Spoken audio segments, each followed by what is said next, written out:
ఇదే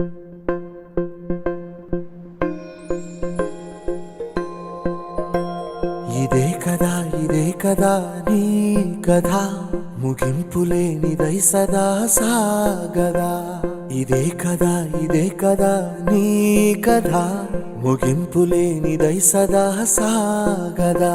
నీ కంటి రెప్పలంచున మనస్సు నిండి పొంగిన ఓ నీటి బిందువే కదా నువ్వు వెతుకుతున్న సంపద ఒక్కొక్క జ్ఞాపకానికి 100 ఏళ్ల ఆయువుందిగా ఇంకెన్ని ముందు వేచనో అవన్నీ వెతుకుతూ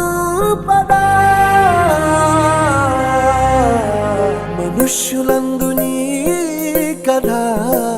మహర్షిలాగా సాగదా మనుష్యులందు నీ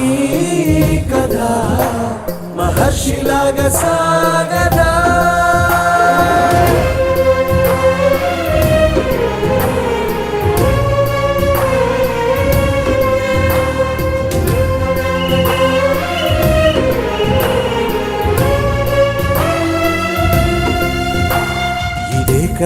ఇదే కదా నీ కథ ముగింపులేనిదై సదా సాగదా ఇదే కదా నీ కథ ముగింపులేనిదై సదా సాగదా